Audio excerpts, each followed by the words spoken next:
Big love. He was so competitive with me. I never met a human being more competitive with me, like ever, not even my big brother. Like, no one.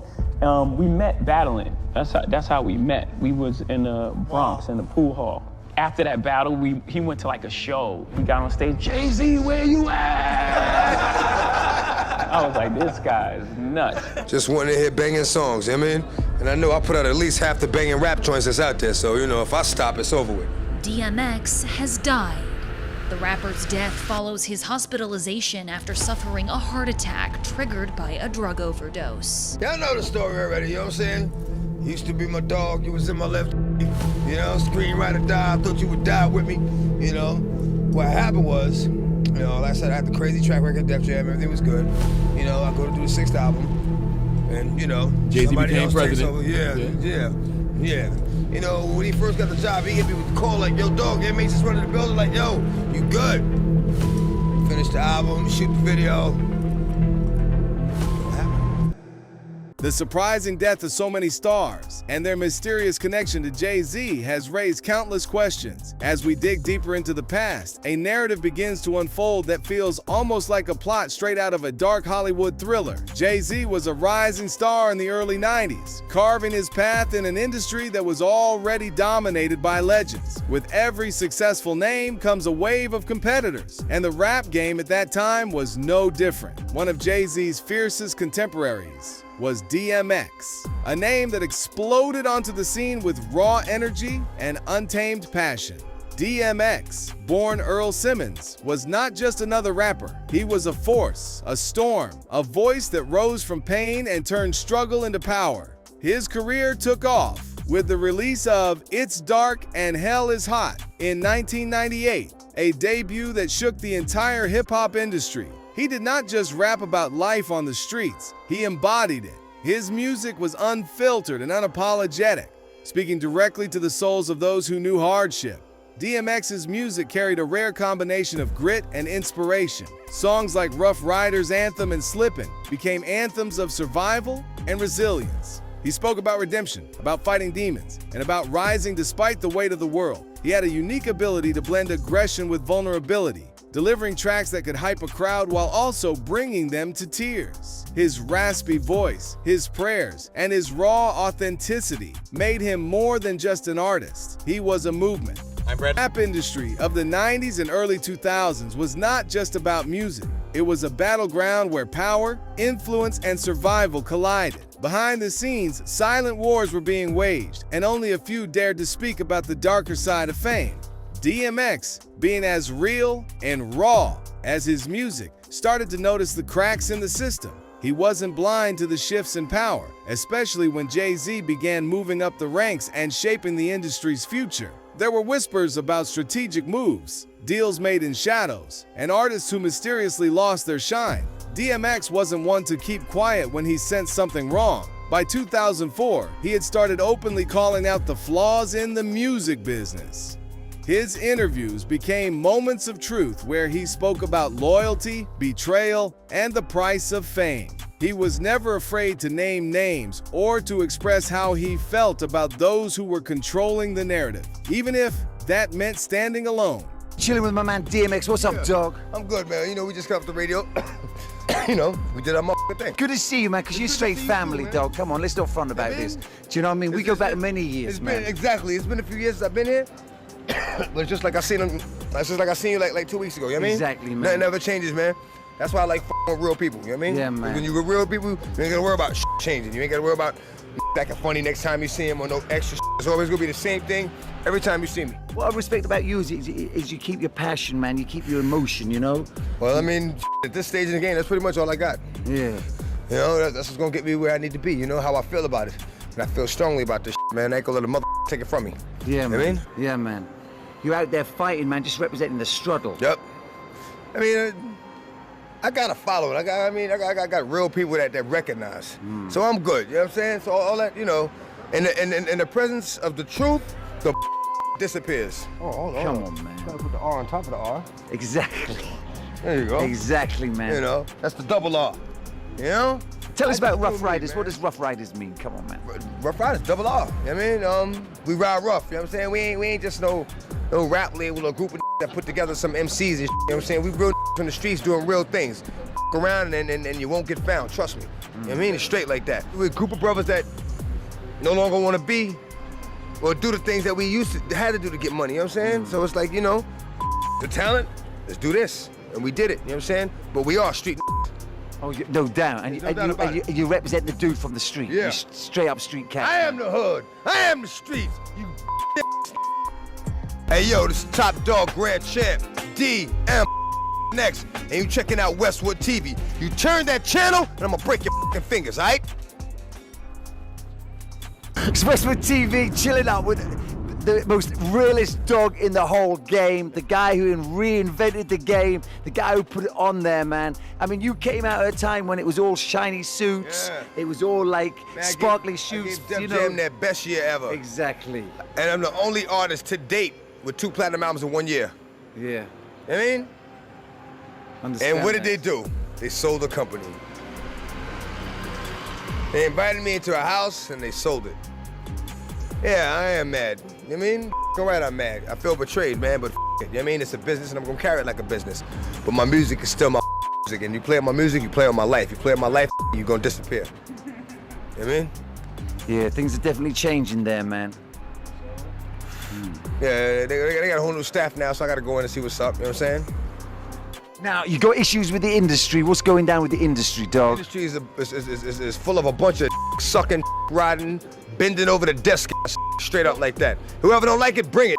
Bring it. I don't give a bring it. DMX then spoke with a fire that few artists dared to show, declaring that the industry was filled with people who were not real, people who wore masks just to survive in a game that chewed up and spat out even the strongest. He was determined to keep fighting no matter what, refusing to bend or conform to the dark politics that ruled the business. This is where his warning to Pimp C and others becomes even more chilling. They got this new breed of rapper that's paying DJs to play their Right. You know what I'm saying? They sucking the record label executive and it's like there's too much of that going on. Right. You know what I'm saying? Let me be me. Let me be the artist that I am and just play my music. You know what I mean? Exactly. Now they want you all up under this, you know, sitting at the going to dinner with them and like that, and you know all that favor for a favor shit. I don't get down like that. Look, I give you the music, you give my money. That's it. A lot of the love I had for wanting to be a part of the industry is not there anymore. I don't even associate myself with the industry. You know what I'm saying? I'm not an industry artist. I'm an artist in the industry.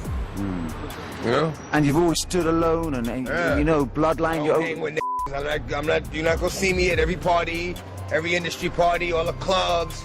I go somewhere quiet, man, shoot pool with me and my mans and them. You know what I'm saying? Before DMX ever crossed paths with Jay-Z, his journey had its own twists, including a brush with Diddy. In his early days, DMX almost signed with Bad Boy Records, but Puff initially turned him down. During an interview on the Drink Champs podcast, DMX revealed that Rough Riders D once told Puff, "If you like the locks, you're gonna love X." DMX delivered his bars, but Diddy felt his voice was too raw, too rough, and not marketable for the mainstream audience he was building at Bad Boy. It was a rejection that could have crushed many, but for DMX, it only fueled his hunger. Not long after, Def Jam recognized the fire that Puff couldn't see and signed DMX, changing the entire landscape of hip-hop in the late 90s. When Diddy saw DMX's meteoric rise, dropping Get At Me Dog and the game-changing album It's Dark and Hell Is Hot, he tried to double the deal to bring DMX over. But DMX, staying true to himself, refused.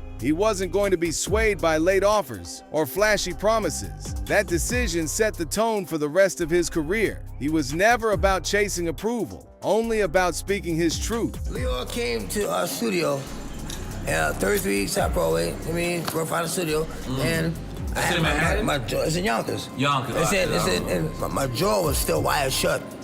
This is when you got signed. I heard about the story. This is when he knew he would sign me. Okay. My jaw was wired shut, and the locks that got signed first to Puff, and D from Rough Riders, Darren, you know what I mean? He brought me, to Puff, and one thing I respect about Puff, one thing I respect about him in real is that at least he told me to my face what he felt.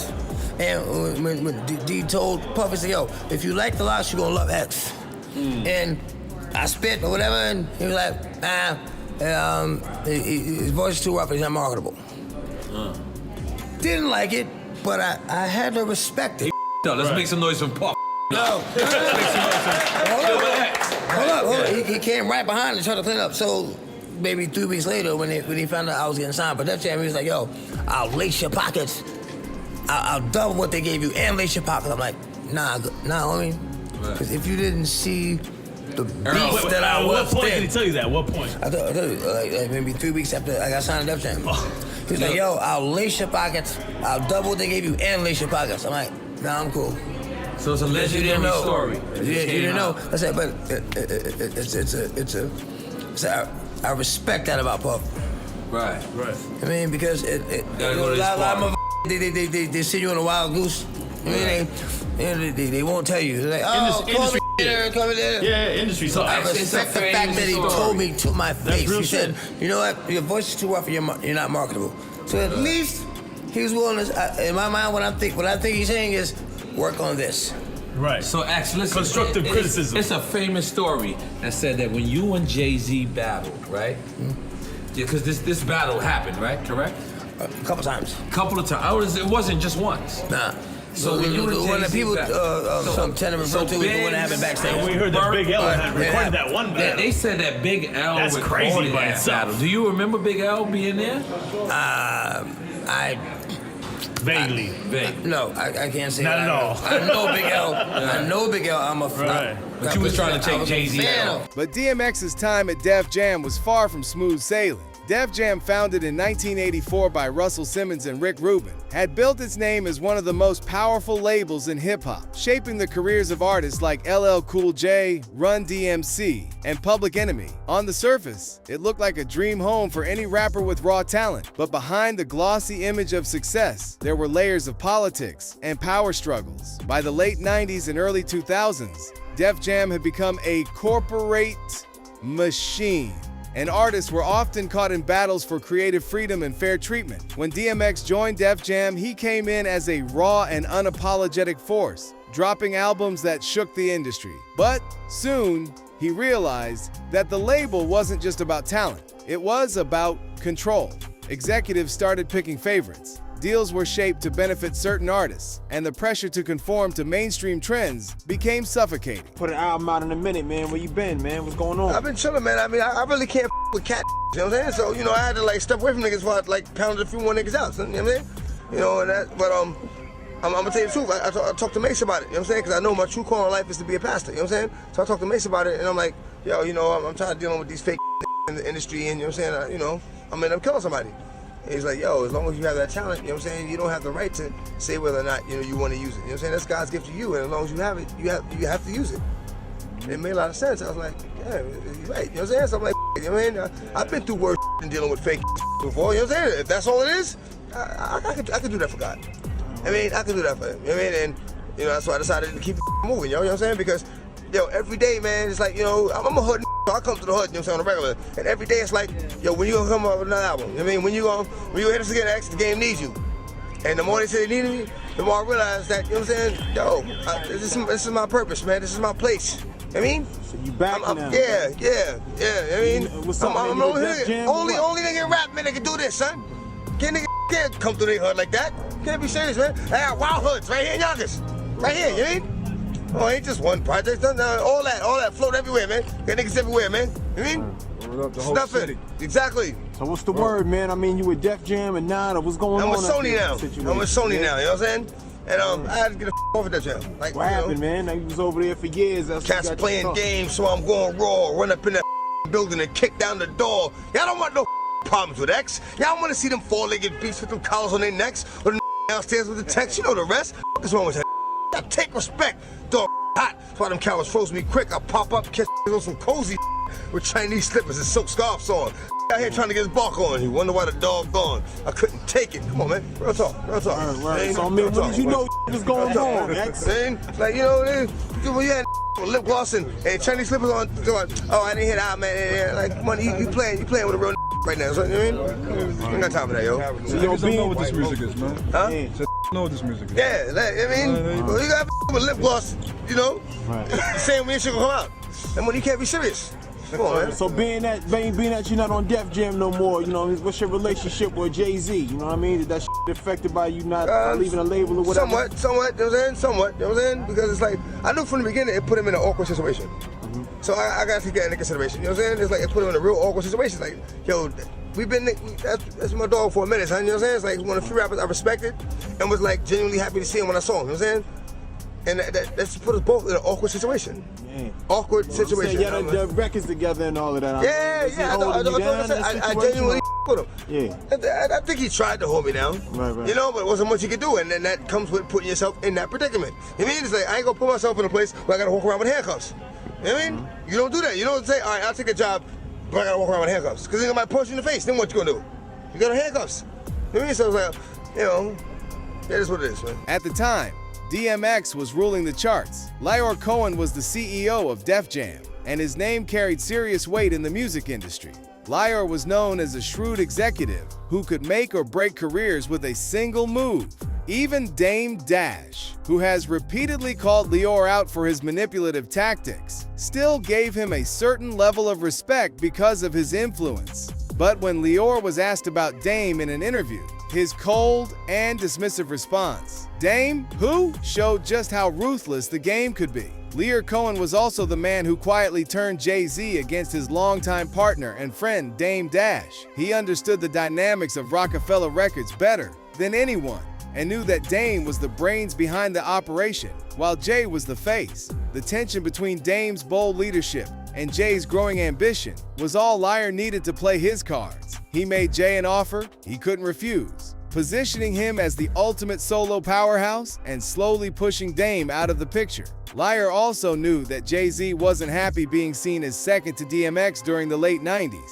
DMX's energy and dominance were unmatched, and Jay-Z's ego was quietly simmering. The executives at Def Jam understood how to exploit this tension, building Jay up while allowing the rivalry to grow. This is how powerful these executives are.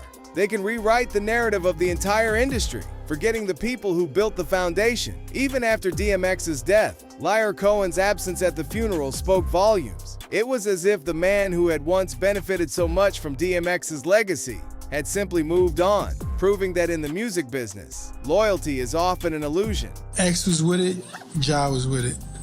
Jay wasn't with it. I tried 2 times to make that album happen. X was with it, Ja was with it. Why you think Jay didn't want to be? This is just my opinion. Just my opinion. I don't think Jay wanted to get in that room with X and Ja. It was not. One more than the other, or Listen, no, both? No, both. Jay is a very smart person. He's gonna do an album with R. Kelly. R. Kelly worships Jay-Z. Worships him. And Kanye West. Kanye West worships Jay-Z. And Jay Electronica. They all worship the nigga. X and Ja don't worship Jay-Z. You're my man, but when that beat comes on, you're not above me getting at you. And that's what I do not feel Jay wanted to deal with. He didn't want to deal with, you know, I'm saying these they would come at each other subliminally. So it wasn't a direct hit where they're gonna say your name and thing, but these they coming at you. So do I want to make a whole album with these coming at me? And if I'm Jay-Z, there's a slight chance that, what is gonna say, I'm not the nicest? That's what right. That's what it's not worth it. Where's my win? Right. The only thing I'm seeing with this is potential loss. With now people are saying, these is better than you. Soon enough, the egos between DMX and Jay-Z began to rise, and the internet started buzzing with the stories of their brewing beef. While the two rap giants had shared stages and even respected each other's craft, the power dynamics shifted once Jay-Z stepped into a position of authority. On a recent episode of The Breakfast Club, the founders of Rough Riders, Joaquin Dean, Darren D. Dean, and Siobhan Dean, opened up about the tension. They revealed that although DMX and Jay are on good terms now, things were far from friendly during Jay-Z's tenure as president of Def Jam. The issue boiled down to one word: ego. According to Siobhan, X wasn't happy with how Jay handled his influence at the label. Wah recalled that Jay once called DMX and told him, "The inmates have taken over the prison." a statement that didn't sit well with X. DMX felt that Jay-Z didn't honor his contributions or respect his status as a fellow rap heavyweight. Their history went even deeper, back to their legendary battle in 1993, which had always left an undercurrent of rivalry. D explained that in DMX's mind, he had proven himself to be the better MC during that battle. So when Jay became president, answering to him felt like swallowing pride. This power shift only fueled DMX's frustration, as he never liked the idea of another artist dictating his future. Eventually, the tension reached its peak. DMX left Def Jam in 2006, moving to Columbia Records, determined to take back control of his career. But the echoes of that rivalry and the politics behind it still lingered long after he walked away.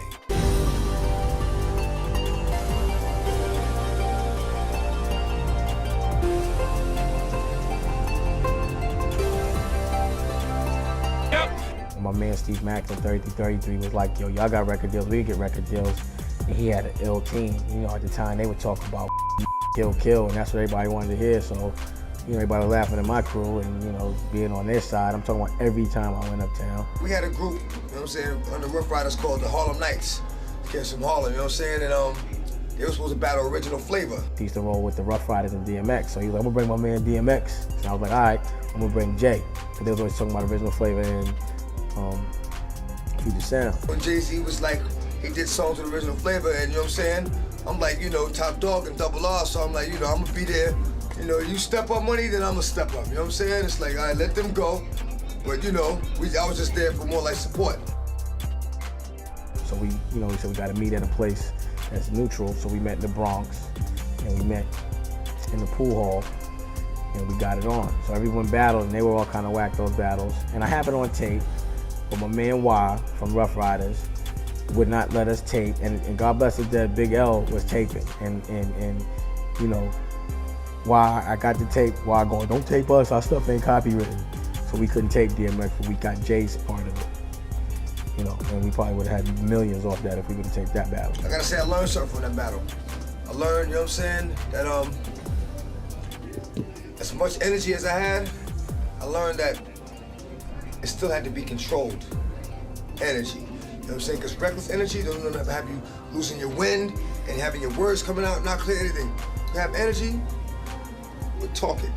Jay and DMX battled for hours, and guns was pulled out. And, you know, it was very tense, but it was real hip hop. You know, nothing happened, and we all kind of had admiration for each other because we had an equal amount of respect. You know, it ended up being a tie. You know, they said they won, we said we won, but it wasn't no clear-cut winner. I still won, you know what I mean? But I learned that during that battle. You know what I'm saying? I drove away from Baltimore just for that battle and went right back. I don't always do the right thing, but I ask you to forgive me because I need you here with me. Without you in my life, it's empty. Big had it, Pac had it. Certain artists had it. Like they had a love that was strong. Think back how some people did me like violence was the remedy. Because I think of that now, I will pray for my enemy. It's more like a movement with Jay and X. It was a movement with Pac and Big. And you could feel that because the movement's still going. To me, that's what makes an artist special. When you live for something, when you stand for something. Your life only means something if it has to do with what's right. And even only then, it only means as much as what you stand for. DMX has never been one to hold back, and he even addressed his fallout with Jay-Z publicly during a podcast. He spoke with the same raw honesty that defined his music, explaining how he had always treated Jay like a brother, but the feeling was never truly mutual. According to X, when times got tough and loyalty was supposed to shine, Jay was nowhere to be found. DMX expressed his disappointment, saying that despite all the respect and brotherhood he had shown Jay throughout their careers, Jay's actions, or lack of them, made it clear that the bond wasn't as strong on the other side. Everybody knows you've had battles with drugs throughout the years. Yeah. So at the time, they were saying that, you know, you was on drugs. That's why they didn't want to invest in you. Right. They already invested. What you mean they didn't want to invest? They already invested. Like I said, the album was recorded, shot the video, you mean everything. That was just some, you know what that was. Do you ever feel Let's like get rid of the competition. Do you ever feel like people at the label didn't do enough for you when they could tell that you really needed help? Or do you think that you were too far gone? No, I was never too far gone. I mean, it just, all I needed was just do me like you do everybody else. You don't sit there and you know, speculate about this and think about this and assume this. Just do me like you do everybody else, and it's gonna be all right, man. You know what I mean? But that never happened. So I think with DMX too, you never, Def Jam, I feel, never put a lot into DMX. It was always the groundwork with DMX. You did a record with Jadakiss called I only gave you the crown so I could shoot it off your head. A lot of people thought some lyrics that you said you were referring to Jay-Z. If I was referring to Jay-Z, I'd have said Jay-Z. I'd have said a lot more than that if I was referring to, you know what I'm saying? In the past, it was like a lot of rumors about beef between the Rough Riders, but since then, have you guys reconciled your differences? Yeah, I guess you could say that. Yeah, we did. Yeah. I'm good. You good? You're a pretty intense dude, bro. DMX's death was officially ruled as a result of an overdose, but many fans and netizens have speculated that there was far more to the story. His turbulent relationship with Jay-Z has been at the center of countless discussions, with some believing that the tension and behind-the-scenes politics in the industry may have played a role in his struggles. While there is no proof to back these claims, the speculation refuses to fade, especially given the way DMX openly spoke about the darker side of fame and power. After DMX's passing, Jay-Z did break his silence and paid tribute to the late rapper. He spoke about what DMX truly meant to him and the game, admitting that DMX was always his biggest competition. Jay recalled how their energy on stage was unmatched and how X pushed him to be better. He acknowledged the raw power of DMX's music and how his authenticity made him a legend that could never be replicated. A little bit just about like what he meant to the culture and maybe meant to you personally. By the way, the first time I boycotted the Grammys was for him.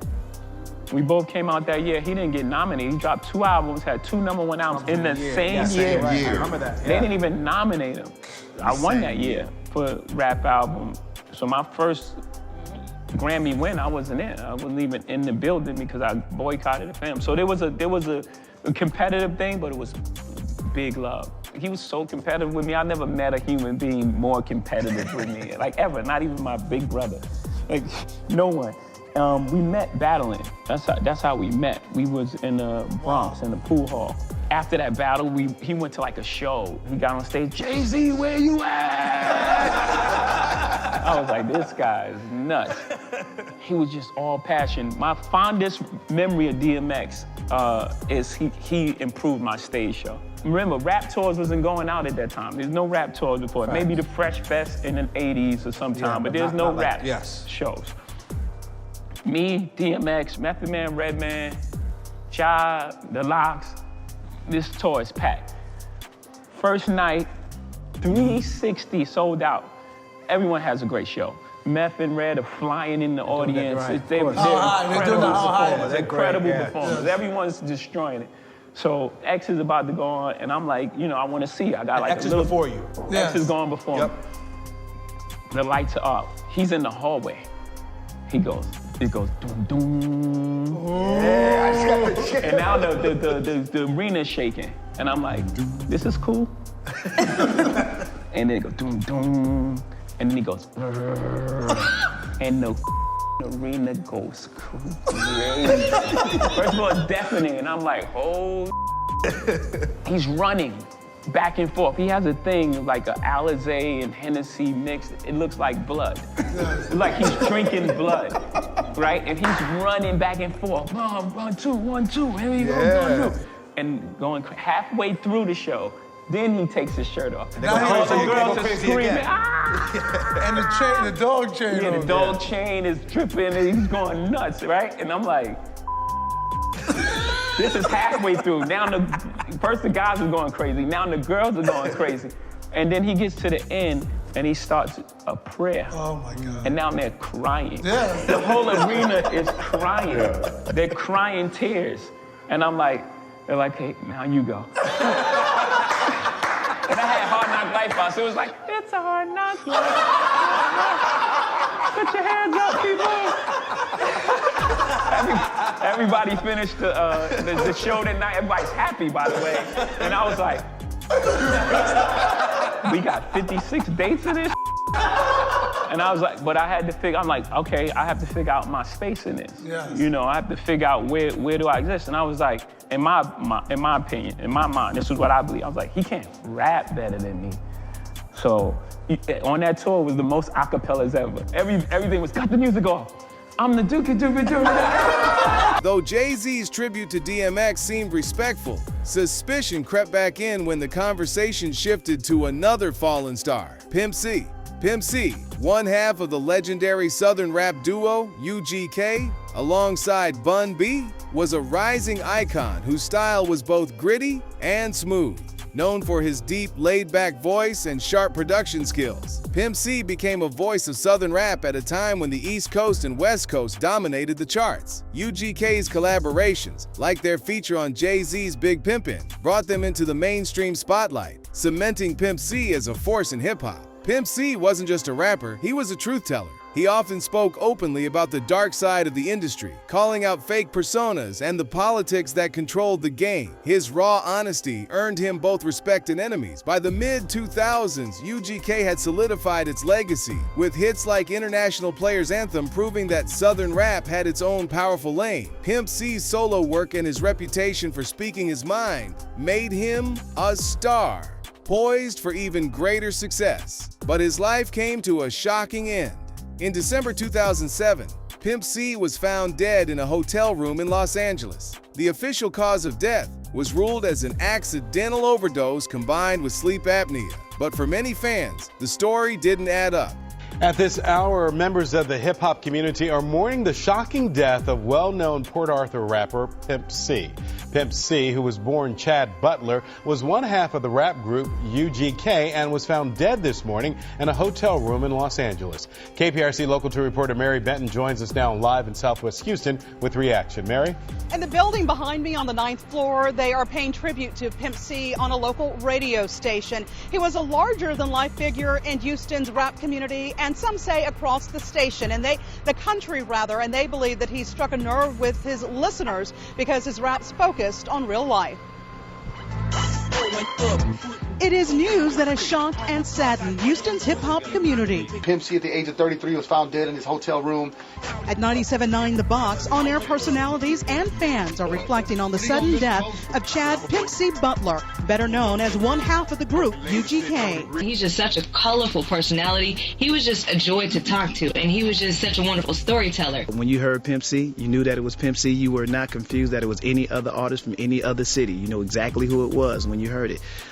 So he definitely had his own style, his own swagger. The rapper was found dead earlier today at a hotel on the trendy Sunset Strip in Hollywood. I made my first record when I was 16 years old, man. Hey, man, let me tell you something, man. Don't let nobody tell you can't chase your dream and go do what you want to do, man. It's out there for you to get it, man. See this man out here getting it, man. We out here getting it, putting in their face. Man, it's, you know what I'm saying? It's I ain't gonna say how many years later on it is, but it's a whole bunch of years later, you know what I'm talking about? We still looking good in the hood, you know what I'm talking about? Tabernacle Sanctuary, Alligator Souffle. What that new one was? Cathedral.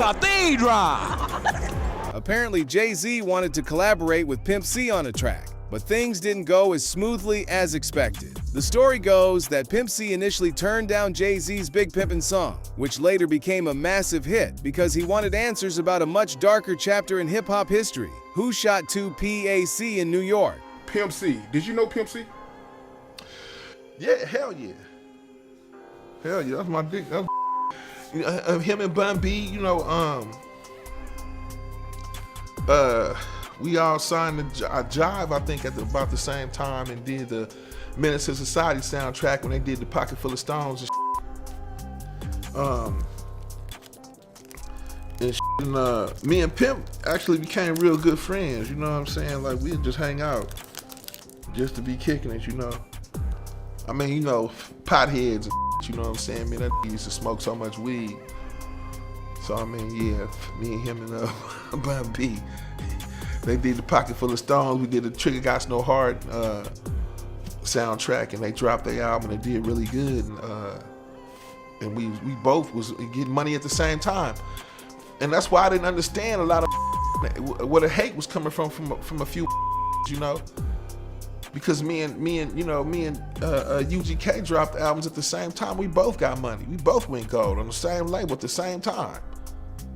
Had the same fans and everything was cool. You know what I'm saying? Nobody hating on nobody. Did songs together and kicked it. You know what I'm saying? Like, don't understand it's money for everybody. It ain't no need for that hater shit. You know what I'm saying? Who was hating?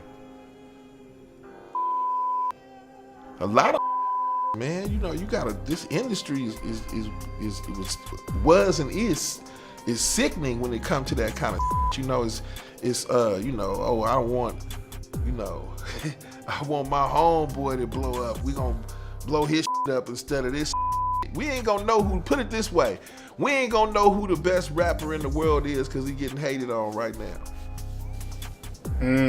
Damn, that's deep right there. He getting hated on like a. Ain't letting that do shit. He probably hard as out rap everybody, even me, everybody in the. You know what I'm saying? But he getting hated on because dude want his cousin or his friend to blow up instead of him. Some hater. You know, this industry is crazy, man. It's too many politics and. Right, and speaking of Pimp C, because the reason why I asked you that is because Bun B, he been doing interviews for years, and I want to get your opinion on this story he been telling for years, man. So he said that Jay-Z, he wanted Pimp C and Bun B on the Big Pimpin' song, and he said that when Jay-Z first asked him, Pimp C said no because, you know, Tupac didn't like Jay-Z. So he said no to the Big Pimpin' song because Tupac had beef with Jay-Z. How you feel about that, yo? That sound about right. Sound about right. Pimp C wasn't even close to 2PAC personally, but the respect he had for Pac as an artist and as a voice for truth made him stand his ground. He wanted clarity. He wanted to understand the bigger picture before aligning himself with certain names in the industry. This move was bold, especially considering Jay-Z's rising influence at the time. Some speculate that this decision caused tension between Jay and Pimp, while others wonder if Pimp C sensed something far deeper about Jay-Z's connections and the power plays happening behind closed doors. Was Pimp C simply standing on principle, or did he know too much about the industry's darker secrets? This question still lingers among fans, especially when we look back at how events unfolded soon after. I mean, it was crazy because on our side, over here on the West, all we seen was Pac go out there and come back shot. And that's what we reacted off of. In the Midwest and in the West.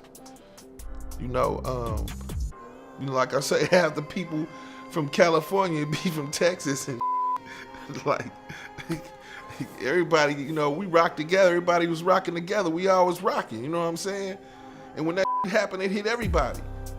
Even the Midwest. You know what I'm saying? From Texas all the way to Cali, it was hot over there. And all we seen was Pac go out there and come back shot. So yeah, we had a lot of questions and it was a lot of, you know, tension going on. Yeah, there's a lot of confusion. I can understand Pimp tripping like that. That's why. Yeah, and that was the crazy thing, because he never met Tupac personally, and he was loyal to Tupac, and he didn't want to collab with Jay-Z. That's the crazy part, yo. Crazy. I mean, well, you know, you got a lot of rappers be fans of other rappers. Like, you know how they say some of these is your favorite rappers, favorite rapper. Like, when I met Tupac, he knew all the words to all of my songs. The words to everything. To 187 Proof, to Welcome to the Ghetto, to the stutter rap. He could even spit the stutter rap and all of that. Captain America's brain with a nod, he was spitting all of that like he knew the words. So, you know,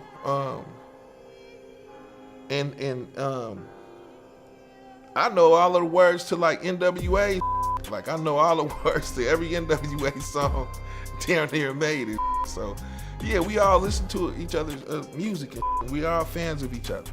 So, yeah, I could see Pimp C, you know, tripping like that. You know what I'm saying? Like, nah, that.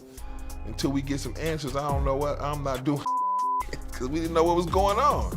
Nobody knew what was happening, you know? Like, why he go out there and come back shot? There are also chilling rumors that Pimp C and Beyonce may have had a brief connection, and whispers suggest there are alleged tapes of the two, something that reportedly didn't sit well with Jay-Z. While none of this has ever been confirmed, these rumors have been enough to add an eerie layer to the mystery surrounding Pimp C's death. The tale only gets creepier when Pimp's own cousin comes forward, revealing shocking details about what he witnessed. According to him, Pimp C was found covered in blood, a detail that doesn't align with the official story of an accidental overdose. He believed there was foul play involved, and that the circumstances surrounding Pimp's death were far too suspicious to ignore. Pimp and Ken also recently did an interview, and he alleged that Jay-Z had a hand in the demise of Pimp C due to the fact that he allegedly had an explicit video of Beyonce. What are your thoughts? Yeah. That sound like that little girl who said R.Kelly and the Leo was her daddy, the mom.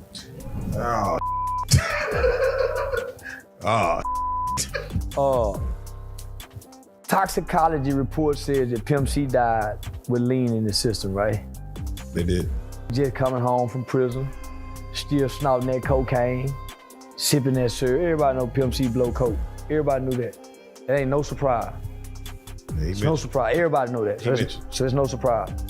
The toxicology report says he died of this drug cocktail in his system. With the ain't no conspiracy behind that. There ain't no conspiracy behind that, homie. Closed book. Ain't no. Homie, ain't no conspiracy behind that. More kill themselves when they fresh out of prison, they get this money. More come home from prison and kill themselves back to them old eating habits, that lifestyle. So, man, them killed that homie. They don't give a damn about no having no picture of it, video of it. For this was his bitch, man. Come on now. You feel like Beyonce had a video floating around back here? Man, everybody, all hoes got a video. Your hoes, man, they're all of them, homie. Our mamas and everything was hot and freaky at one point in time. My Shout out Freak. Come on, homie. So, homie, all women freaky. Hey. Especially if you that. It's just a problem. A lot of you ain't that, so y'all don't know how freaky she is. She just give you some. But with that and for that, yeah, nah, they go over and beyond. Yeah, you ain't tested the limits here. They go far and beyond the regular duty. Fans have long speculated that Pimp C's refusal to play along with certain industry politics, combined with his rumored tensions with Jay-Z, may have put him in a dangerous position. His outspoken nature, the whispers of a Beyonce connection, and his determination to uncover the truth about Tupac's shooting all painted him as someone who wasn't afraid to confront powerful forces. That fearlessness, some say, could have cost him his life, making his death one of hip-hop's most unsettling and debated mysteries. When you look back now, even the death of DMX raises questions. Jay-Z has often been accused of hating competition, and both DMX and Pimp C were forces he couldn't easily overshadow.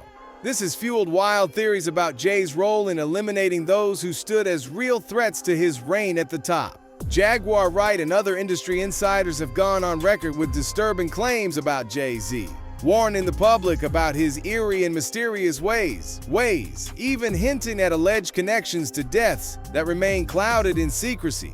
Whether these claims hold truth or not, the stories and warnings continue to spark fear and fascination, leaving people wondering just how far Jay-Z's influence truly go. I want you to think about this.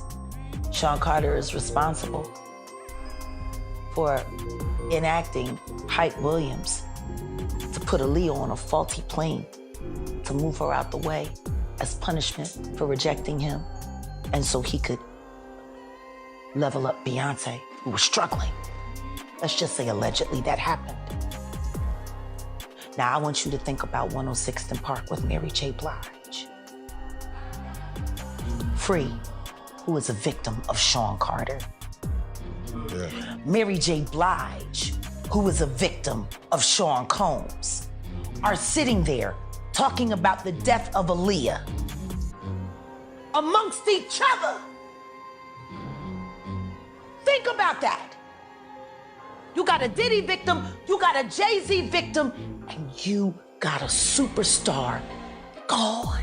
I might not like what Jay-Z did, but guess what I don't do? Go out of my way to not play his songs on my show. No, I'm not spiteful. I don't try to harm people. I don't do smear campaigns behind the scenes. And don't take away from his artistry. I don't ever do that. We're clear. Jay's one of the best to do what he does. Also, what he did to Colin was absolutely wrong. So what do you think? Was this all just coincidence? Or is there a hidden truth buried beneath the surface of the industry's glittering facade? Let us know in the comments below. And if you like this video, hit that subscribe button so that you never miss out on any new videos. And until then, fam, keep it real.